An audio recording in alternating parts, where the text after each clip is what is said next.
और आज आपके चेहरे को देख के तो कोई कहेगा नहीं कि आप इतनी बहादुर हैं। डर नहीं लगता आपको? आपको डर लगता है? पत्रकारों ने क्या पढ़ना बंद कर दिया, या लिखना बंद कर दिया, या बोलना बंद कर दिया? देखिए, इसके लिए मैं सिर्फ और सिर्फ एडिटर्स को रिस्पॉन्सिबल मेक करूंगी जी। और आपको ये बहुत अच्छे से पता है कि यहाँ सवाल पूछना बहुत बड़ा क्राइम है, और जो पूछेंगे उनके अगेंस्ट ईडी आईटी के रेट्स होंगे कि जब हिस्ट्री ऑफ आवर टाइम्स जब वो लिखा जाएगा, would be written in very very shameful terms। Pegasus की जो सूची आई उसमें नाम रोनी सिंह का भी था। रोनी जी, पता चला जो फोन आप यूज कर रही हैं वो कोई और सुन रहा है? हाँ, वो फोन वही आपके बगल में ही है। I was one of the first journalist जिसके फोन पे पेगासस का सॉफ्टवेयर डाला गया था। इन्होंने तो ऐसा वातावरण बना रखा है कि यहाँ मुसलमान होना ही एक क्राइम है। एक शब्द आया गोदी मीडिया, रवीश ने कहा गोदी मीडिया, तो अब वो शब्द बहुत प्रचलन में आ गया। रोनी जी, कभी कल्पना करी थी कि कोई दिल्ली का बड़ा नाम जाएगा किसी स्टेट में और लोग घेर के उसको गोदी media, go back go back? मैंने कभी ये भी नहीं सोचा था कि पत्रकारिता इतनी गिर जाएगी हिंदुस्तान में। आज आप खुद देखिए कि एक लिंचिंग की स्टोरी फ्रंट पेज पे नहीं होगी, क्योंकि अब शायद वो एक आम बात हो गई है। अब तो 95% मीडिया एक भाषा में बोलने लगती है, तो फिर कहाँ जाए पब्लिक? क्या सुने, क्या देखे? पब्लिक को 4PM देखना चाहिए।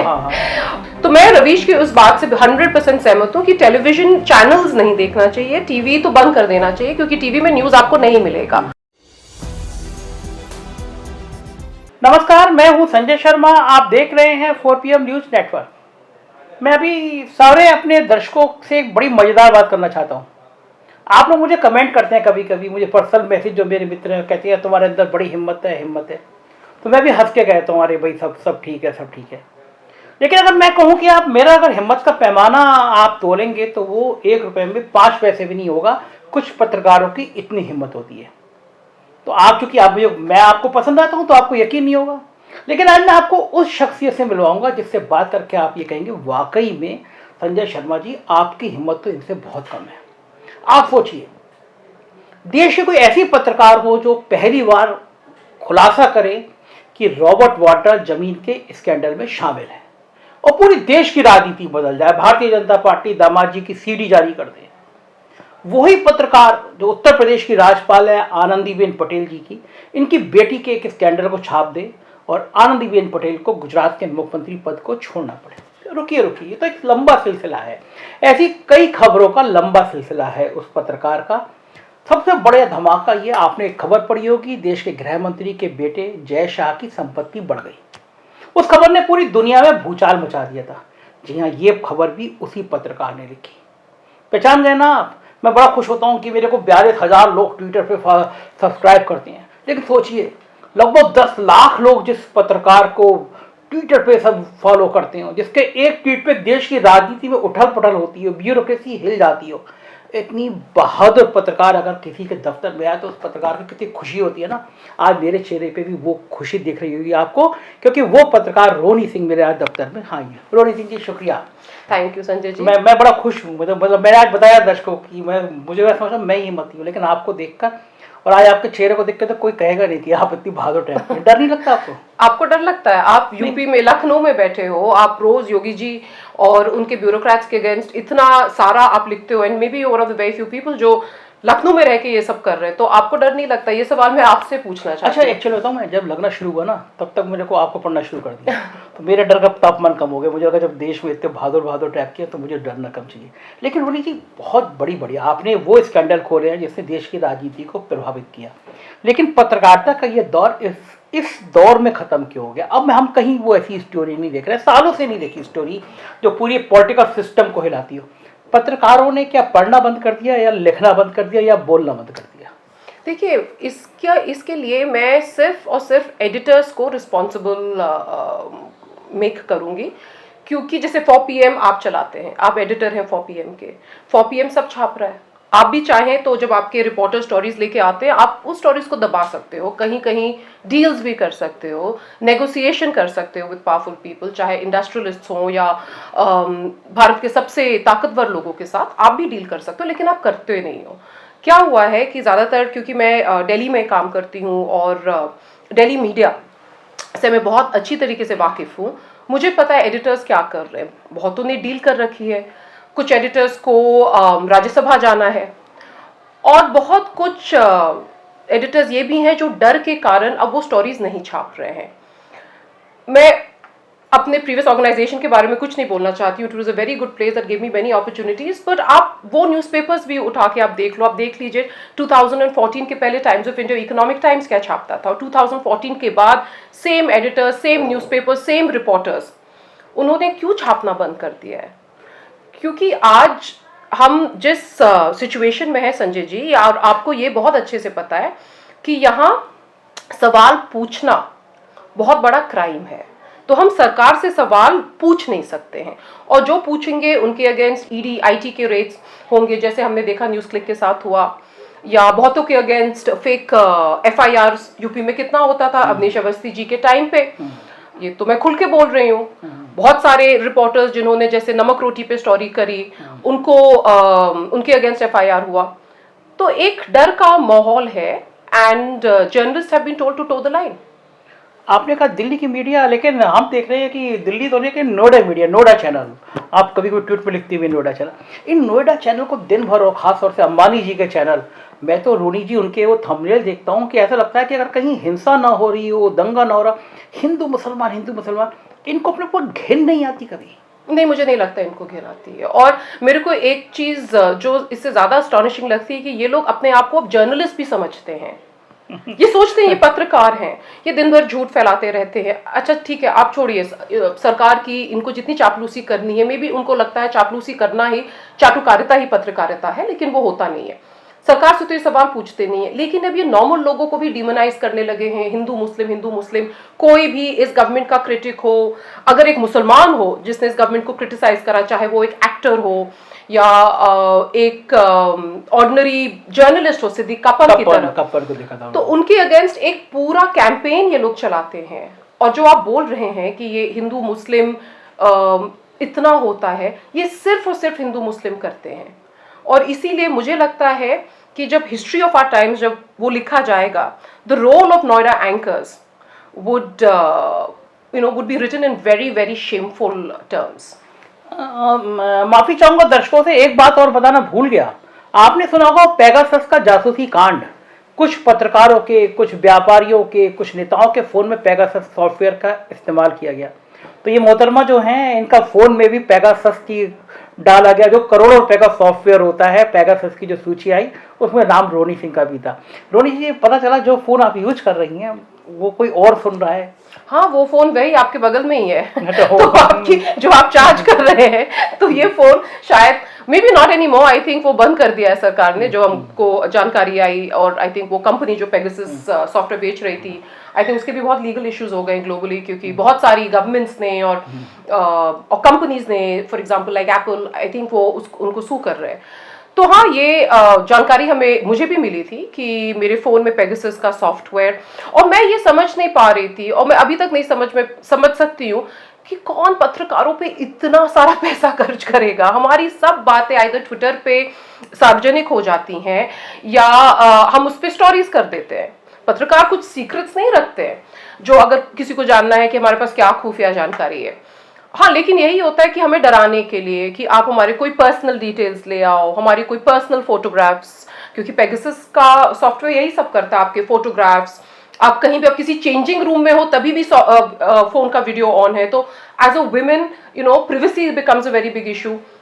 तो इन सब चीज़ों के लिए ही ये सॉफ्टवेयर ज़्यादातर यूज़ होता है। तो मुझे अभी तक समझ में भी नहीं आया कि कोई भी सरकार, any government, why would you want to spend hundreds of crore, वो भी जर्नलिस्ट के ऊपर स्नूप करने के लिए। क्या लगा आपको, आपका सिलेक्शन क्यों हुआ होगा कि रोनी सिंह की जासूसी क्यों? मेरे को बताया गया था कि कश्मीरी जर्नलिस्ट के बाद I was one of the first journalist जिसके फ़ोन पे पेगासस का सॉफ्टवेयर डाला गया था। फॉरबिडन स्टोरीज, जो फ्रांस बेस्ड जो ग्रुप है, जो जिसने ये स्टोरी एक्चुअली ओरिजिनली ब्रेक करी थी, तो उन्होंने ये बोला था, और ये सॉफ्टवेयर मेरे फ़ोन में 2 साल तक था। मुझे लगता है क्योंकि मैं सरकार के अगेंस्ट काफ़ी बोल रही थी, अभी भी बोलती हूँ, और मैं स्टोरीज कर रही थी, शायद किसी को क्यूरियोसिटी थी कि ये मेरे पास इंफॉर्मेशन कहाँ से आ रही है। और देखिए संजय जी, मैं डरती नहीं हूँ, जैसे आप नहीं डरते। मुझे लगता है कि इफ़ एवरीथिंग इज फेटेड, अगर कुछ होना होगा तो वो हो जाएगा, आपके मेरे डरने से कुछ नहीं होने वाला। It's for me it's very important that I am able to speak freely, मेरे लिए वो बहुत बहुत ज़रूरी है, जैसे आपके लिए ज़रूरी है। तो बहुत पावरफुल लोग शायद नेगोशिएट नहीं कर सकते हमारे साथ, तो इसलिए उनके लिए बहुत इंपॉर्टेंट होता है ये जानना कि शायद इनकी कोई भी ऐसी कोई खुफिया जानकारी हो जो इनको एम्बैरस कर सके, या ऐसा कोई इन्फॉर्मेशन हमें मिल जाए, या इनके सोर्सेज हमें पता चल जाए, हम सोर्सेज को डरा दें कि इनको स्टोरीज नहीं दो। तो I think that is one of the reasons. लेकिन फ्रैंकली स्पीकिंग मुझे लगता है सरकार का या जिसने भी ये पैसे लगाए उनका पैसा वेस्ट हो गया, और शायद उनको कुछ नहीं मिला उनको। आपने रोली जी कॉर्पोरेट हाउस भी बड़ी बड़ी स्टोरी करी हैं। मैं एक बात अभी तक नहीं समझ पाता कि जो बड़ा उद्योगपति चैनल खरीदता है, अंबानी जी ने चैनल खरीदे, उनके एंकर दिन भर ये नफरत फैलाते हैं, तो इतने बड़े उद्योगपति को पता नहीं होता कि जिस देश में रह के वो यहाँ तक पहुँचा है, उस देश को अगर उसके चैनल से हिंसा, उसके चैनल से तनाव बढ़ेगा, तो ये देश ने जितना प्यार दिया है ये उसके लिए शर्मनाक है। अंबानी के चैनल जो थंबनेल बना रहे हैं, जो आग लगा रहे हैं, वो कितना शर्मनाक नजर आता है। हाँ एब्सोल्युटली, मैं बिल्कुल आपकी बात से 100% सहमत हूँ। और मैं ये चीज़ काफ़ी बार मैंने ट्विटर पे भी बोला है, जो उनके कई एंकर्स को पसंद नहीं आई है। लेकिन ये this country has given the Ambani family such a lot. और मैं ये भी बोलना चाहती हूँ कि जितना मैं अंबानी फैमिली को जानती हूँ और उनके लोगों को मैं जानती हूँ, वो कम्युनल लोग नहीं है, वो डिविसिव लोग नहीं है, वो वैसे लोग नहीं है जैसे इनके एंकर्स हैं। और उन्होंने भी बहुत जॉब्स क्रिएट करा है, वो बहुत ज़्यादा सोशल वर्क करते हैं। तो मेरे को समझ में नहीं आता है, then how can you invest in channels that are spewing hate. मुझे बोला जाता है कि मैंने एक बार पूछा था किसी से जो अंबानी जी के बहुत ही करीबी हैं, उन्होंने बोला था कि ये वो मीडिया इनके लिए बहुत ही एक छोटा बिजनेस है, तो इसको ये लोग डेली मॉनिटर नहीं करते, they left it to be run independently, और ना ही ये इसमें बहुत इन्वेस्टेड है, और इसलिए ये इनको देखते नहीं है, डे टू डे रनिंग इनके पास नहीं, तो उनको पता नहीं होता है कि इनके चैनल्स क्या कर रहे हैं। तो मतलब उस पर्सन का ये भी बोलना था कि शायद the Ambani family itself doesn't watch its own channels, और मैं उनको ब्लेम नहीं करती हूँ। इतना नफरत वो फैलाते हैं, इतना मतलब डिमोनाइज करते हैं सिटीजन्स को। इन्होंने तो ऐसा वातावरण बना रखा है कि यहाँ मुसलमान होना ही एक क्राइम है। तो ये नोएडा चैनल्स ने और खासकर अंबानी चैनल्स ने करा है, और ये इस समय ये कर रहे हैं। And it is so ironic Sanjay ji कि वहाँ ये लोग अपनी रिफाइनरीज के साथ के लिए सऊदी अरेबिया में, मिडिल ईस्ट में ये नेगोशिएट कर रहे थे। दुबई में घर खरीदा, दुबई में घर खरीदा है, और यहाँ आप ऑर्डिनरी मुस्लिम्स को आपके एंकर्स इतना जलील कर रहे हैं और उनका मतलब सेकंड क्लास सिटीजन्स की तरह ट्रीट करते हैं। तो मुझे ये जो बिल्कुल ये डायकोटमी होती है, हिपोक्रेसी, मुझे समझ में नहीं आता है। लेकिन मेरे को जहाँ तक बोला गया था, क्योंकि मैंने ये मुद्दा काफ़ी बार उठाया था कि ये लोग अपनी चैनल्स की डे टू डे रनिंग इनके हाथ में नहीं, इनको पता भी नहीं होता इनके चैनल्स क्या करते हैं। एक शब्द आया गोदी मीडिया, रवीश ने कहा गोदी मीडिया, तो अब वो शब्द बहुत प्रचलन में आ गया। रोनी जी कभी कल्पना करी थी कि कोई दिल्ली का बड़ा नाम जाएगा किसी स्टेट में और लोग घेर के उसको गोदी मीडिया, गो बैक, किसान आंदोलन में गो बैक। पत्रकारों की इज्जत हुआ करती थी, एक कहीं जाओ तो सम्मान किया जा सकता था। कभी सोचा था आपने कि ये दिन आ जाएंगे कि अब भीड़ इस तरह नारे लगाएगी वापस आने के? नहीं, मैंने कभी नहीं सोचा था, क्योंकि मैंने कभी ये भी नहीं सोचा था कि पत्रकारिता इतनी गिर जाएगी हिंदुस्तान में। मैंने ये कभी भी नहीं सोचा था, 2014 के पहले कभी भी नहीं सोचा था। और फिर धीरे धीरे देखने लगे कि क्या क्या चीज़ें जस्टिफाई होने लगी हैं। आज आप खुद देखिए कि एक लिंचिंग की स्टोरी फ्रंट पेज पे नहीं होगी, क्योंकि अब शायद वो एक आम बात हो गई है।